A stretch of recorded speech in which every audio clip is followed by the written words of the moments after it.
قال عليه الصلاة والسلام: إذا قال العبد لا إله إلا الله والله أكبر صدقه الله. فقال رب العزة: صدق عبدي، لا إله إلا أنا وأنا أكبر. فيقول العبد: لا إله إلا الله وحده لا شريك له. يقول الله: صدق عبدي، لا إله إلا أنا ولا شريك معي. فيقول العبد: لا إله إلا الله وحده لا شريك له، له الملك وله الحمد. يقول الله: صدق عبدي، لا إله إلا أنا ولي الملك ولي الحمد. يقول العبد: لا إله إلا الله ولا حول ولا قوة إلا بالله. يقول الله تعالى: صدق عبدي، لا إله إلا أنا ولا حول ولا قوة إلا بي. قال عليه الصلاة والسلام: من قالها في مرضه ثم مات لم تطعمه النار. من قالها في مرضه ثم مات لم تطعمه النار. وفي حديث شداد بن أوس وعبادة بن الصامت أن النبي صلى الله عليه وسلم قال لهم يوما: ارفعوا أيديكم، فرفعوها، فقال: قولوا لا إله إلا الله. فرفعوا أيديهم وقالوا لا إله إلا الله. فقال صلى الله عليه وسلم: الحمد لله، اللهم بعثتني بهذه الكلمة ووعدتني عليها الجنة وإنك لا تخلف الميعاد. ثم وضع صلى الله عليه وسلم يديه وقال: ابشروا فقد غفر الله لكم، ابشروا فقد غفر الله لكم. كل هذا من التمكين لأهل لا إله إلا الله في الدنيا.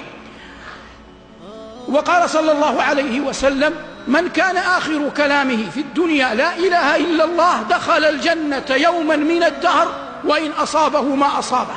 وقال عليه الصلاة والسلام كما في مسند البزار بسند حسن أنه صلى الله عليه وسلم قال: لا إله إلا الله كلمة كريمة على الله ذات مكان، كريمة على الله ذات مكان، من قالها صادقا أدخله الله بها الجنة، ومن قالها كاذبا حقنت دمه وأحرزت ماله، وإن لقي الله غدا حاسبه. فحتى من يقولها كذبا تحرز ماله وتحقن دمه، وإن كان لا يعد مؤمنا. والمقصود من هذا أيها المباركون بيان عظيم وفضل هذه الكلمة المباركة. هذا كله ما ورد من فضلها في الدنيا. أما ما ورد من فضلها في الآخرة فإن النبي صلى الله عليه وسلم قال: إن الله سيخلص رجلا من أمتي على رؤوس الخلائق ينشر له 99 سجلا، كل سجل مد البصر، فيقول الله جل وعلا له: يا عبدي أتنكر مما ترى شيئا أظلمك كتبتي الحافظون؟ يقول: لا يا رب. فيقول الله عز وجل: ألك عذر؟ فيقول: لا يا رب. فيقول الله عز وجل: أما وإن لك عندنا بطاقة. فيقول: أي رب، فيها أشهد أن لا إله إلا الله وأشهد أن محمدا عبده ورسوله. فيقول: أي رب، وما تغني هذه البطاقة أمام هذه السجلات؟